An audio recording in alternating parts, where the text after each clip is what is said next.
Hello, everybody.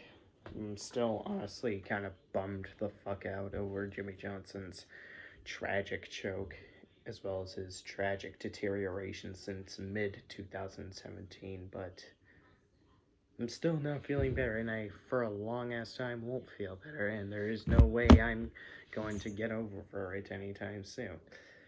There's a huge difference between getting over it and dwelling in the past. Getting over it means you don't hate it and or despise it anymore, or you think that, or not you think, or that problem was resolved one way or another. Dwelling means you keep on letting it all get to you in every scenario possible, in even moment opportunities that you could enjoy yourself in, or opportunities that should be overshadowing the past traumas that really pissed you off or made you sad. There's definitely more details I could explain, but I don't want to dwell on it and drag it any further. So, since these CDs have been rapidly piling up and up and up and up and up and up and up and up and up and up and up, yeah, you get the idea. I decided to just do the CD update now before they get bigger and bigger and bigger. Next, first we've got Aurora by Banking Benjamin, Hollywood Records. Aurora, named after the Disney princess from Sleeping Beauty. Go figure. Featuring their song Far Away, which was notorious on every Dragon Force song during the ZP era. Next, we've got a Seether album, the modern day Nirvana. Or so I think they're the modern day Nirvana, but that's just how I view them.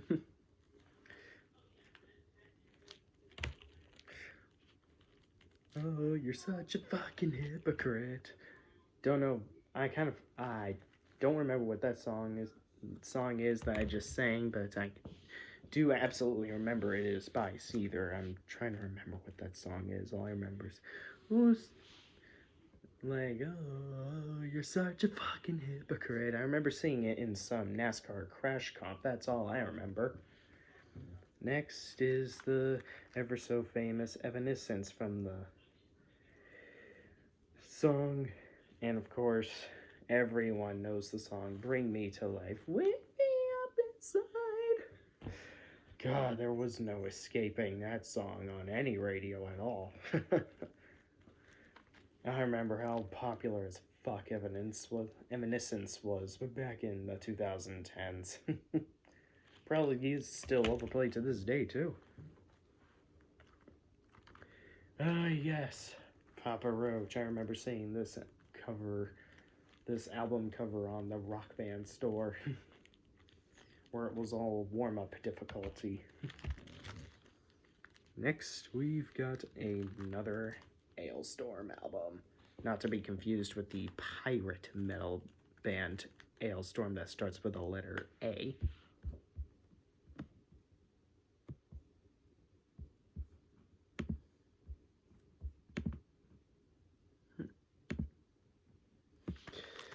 Sorry, I was just reading my messages. Next is another Evanescence album.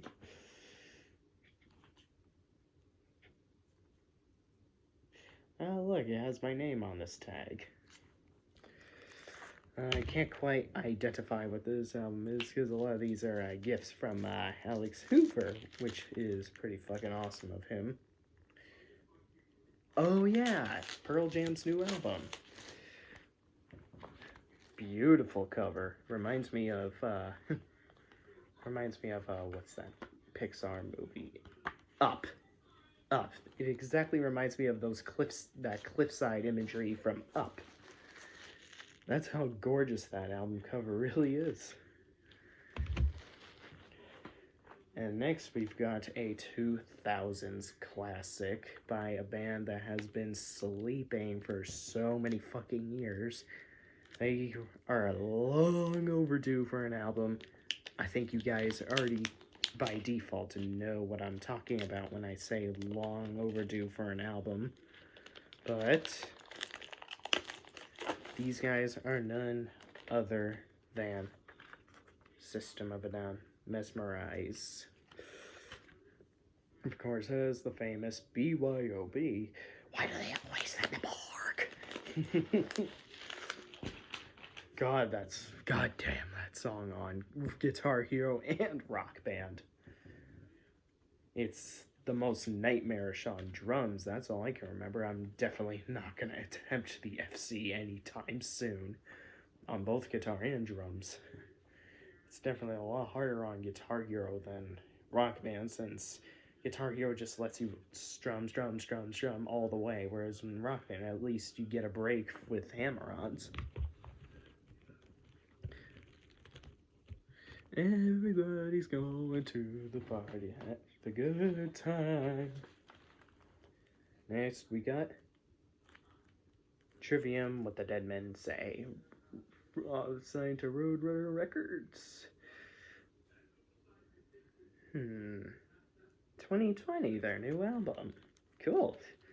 Thank you, Hoover, for keeping me up to date with the newest stuff. From any band at all, essentially.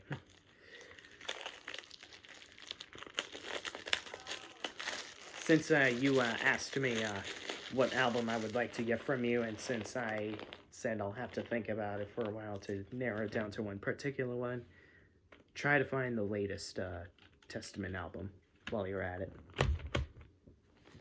Next, we've got Lamb of God's latest album, which I heard one of their songs in the car on the way to Loudon, as I featured in my Loudon vlog. What was that song again? Shit. Well, whatever. All I know is that it was from this exact album.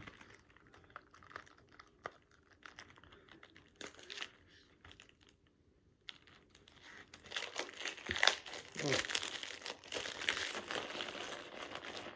Next, we've finally got an album that I had yet to purchase a single album from, since these guys have been under my radar for unknown reasons.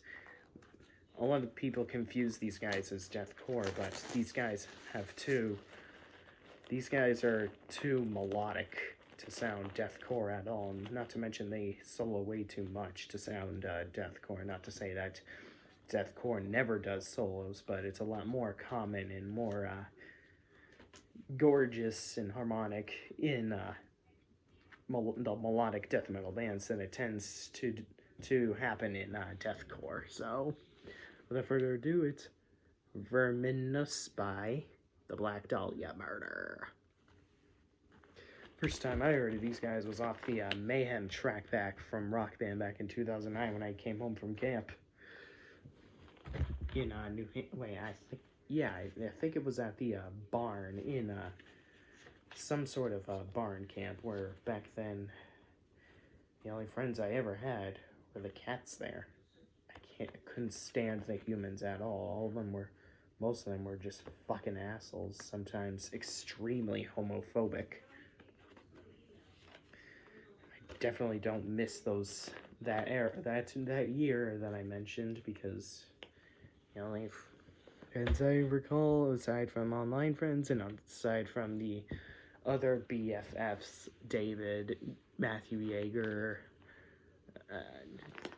a lot of notable ones, were the only real friends I recall were those people. And even then, we were starting to drift apart because of how much we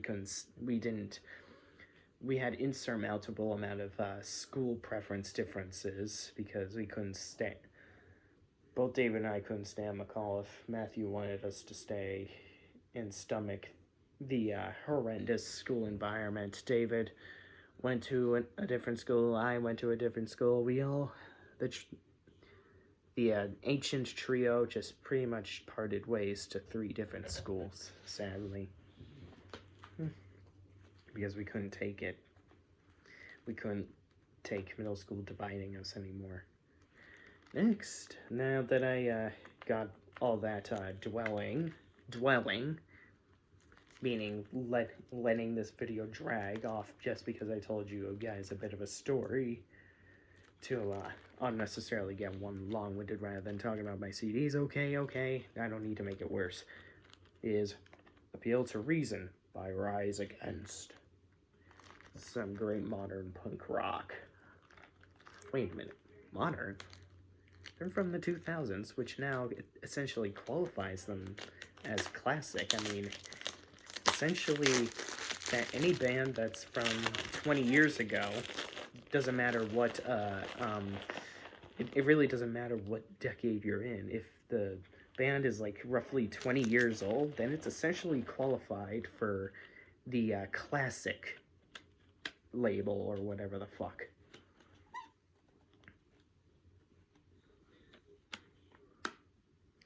Oh, Re-Education Through Labor. Remember that on Guitar Hero World Tour. I have seen that recently. Next, we've got another Rise Against Beauty.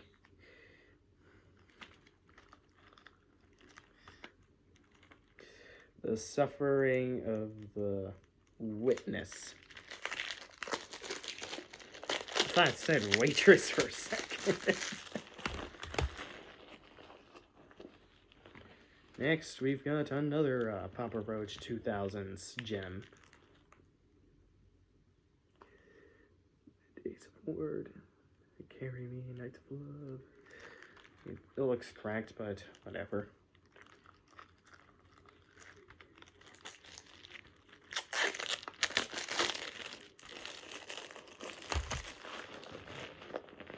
Next is an album I got at Newberry Comics for $3.99, which I thought wasn't all that bad, so I decided, well, why not? All That Remains by Fozzy, not to be confused with the Bostonian metalcore band All That Remains, by the way. This is Chris Jericho's band, so I decided, why not? Which is a pretty eerie album cover. I will love it. It'll probably be a kick-ass album to listen to. Next is another System of a Down classic.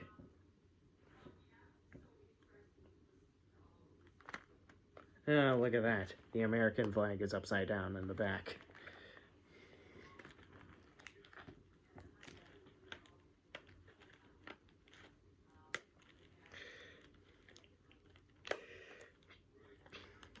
I wonder what the significance behind this album is.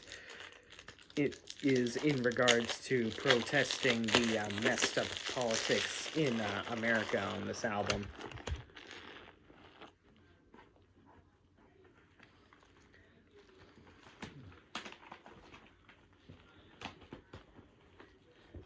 Next is another Rise Against classic, where I just give the rock band, get the inevitable Rock Band 2 vibes. Siren Song of the Counterculture. Give it all.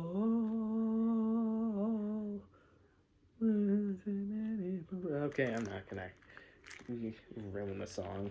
Hey, Geffen Records. That's pretty much right up Guns N' Roses, Van Halen, Roxy Blues Alley. I didn't know they were signed to Geffen Records. That's pretty fucking awesome. David Geffen, too. Why has my daughter become so obsessed with David Geffen? I think that was a reference to Geffen Records when they said that in School of Rock, if I'm not mistaken. I'm sure Alex Hoover will correct me in this video when he sees it. 2004 record. I love it.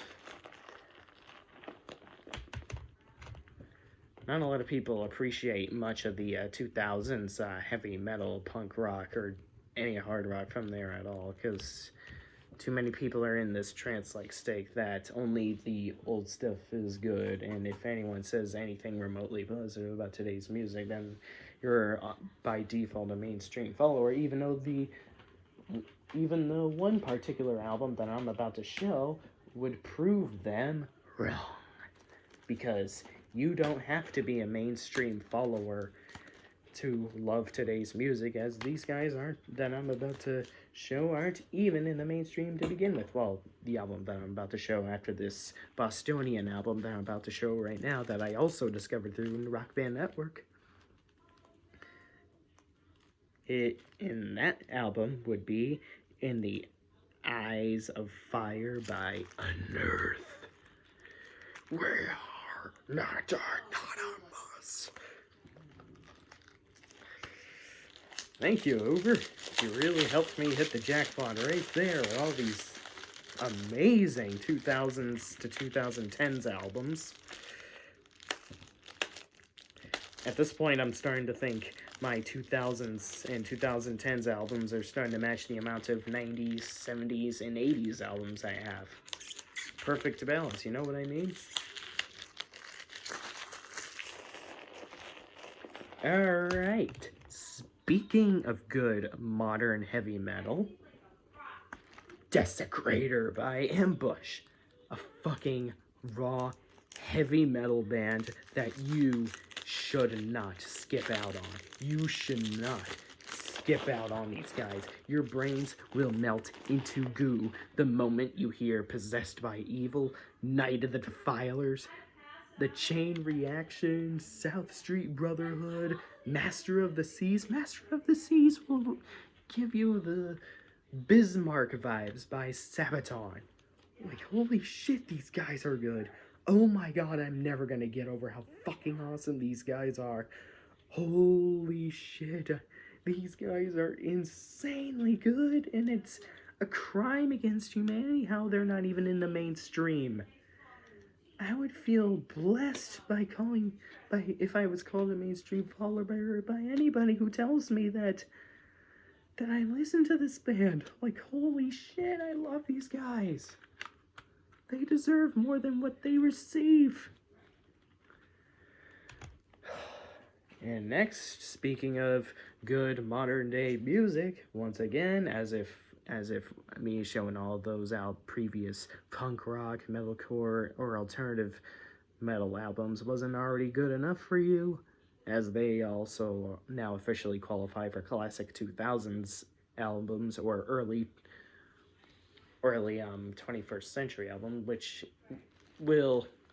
these albums that we're listening to today in 2020 will be considered early 21st century albums once we approach the 2060s.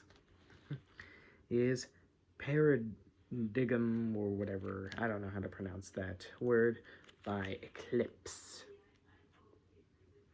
If you like good alternative metal or hard rock mixed into one, I think you'll probably like this album. I think it would make for a good NASCAR soundtrack. The first song, especially of the Mary Lee, would definitely make for a good NASCAR song for future NASCAR Heat games. I really do think some of these songs on here would make for a good soundtrack for NASCAR. Give it a listen. It'll definitely make you feel like you're playing NASCAR Inside Line. I know Utechnix isn't everybody's favorite gaming company, but I still have nostalgia from the amazing soundtrack it had to offer.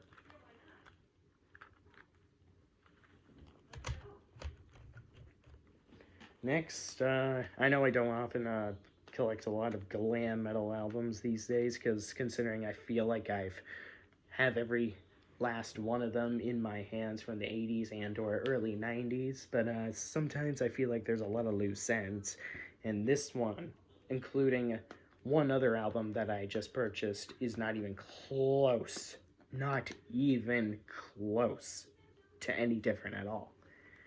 Detonator by Rat. Kind of boggles my mind how I bought the one in 1999 before this one. when I heard the song Shame, Shame, Shame on Hair Nation, I just decided, well, that song is a pretty kick-ass. I don't see the harm in purchasing Detonator from eBay and adding it onto my iPod and, well, just taking it with me everywhere I go. Because when you have Apple Music, I don't think it automatically links to my library, or at least I don't know how to do it. Someone will incite me, I'm sure. Next is Black Sabbath, Seventh Star, featuring Tony Iommi. Thank you, Razor Fist, for reminding me that Black Sabbath never lost their mojo. 1986. I'm obsessed with 1986 because I, of course, want to buy every album that was supposedly hitting the markets during the Chernobyl disaster, which is really weird for someone hunting for CDs, but hey, I've been hunting for CDs for this year alone as well, so Hoover might as well, if he really wants to stack up my CD collection, find Testament. Since I've been being frugal a lot lately. Next, we've got another CD that Razor Fist introduced me to through his underrated 80s albums video. Best in Show by Madison from 1986 as well. When I heard these guys from his video, they were kick-ass, and I thought it was one of the most kick-ass tracks I've ever heard in my life, so I decided to immediately buy Madison. And next, another video I discovered through Razor Fist. Vinny Vincent Invasion. I believe Vinny was assigned to Kiss right before he had this side project of his. Because I remember Ranter and Shades talking about it in his What's Wrong with Kiss video. And if you really like Yngwie Malmsteen guitar shredding, I think you'll really enjoy this album. It has a lot to offer in terms of something that sounds very neoclassical. Anyways, hope you guys enjoyed this update. There are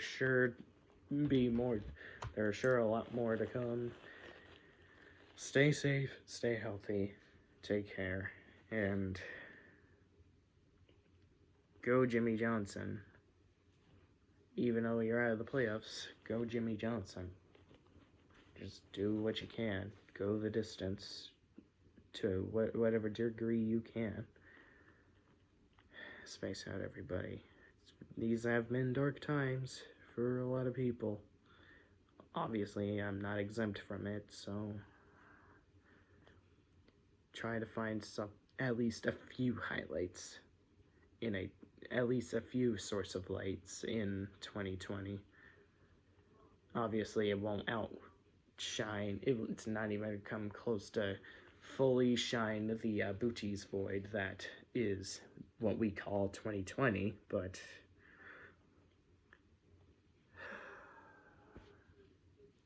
just keep trying, guys. Just keep trying, searching for that light. And if we fail, there's always 2021. Space out.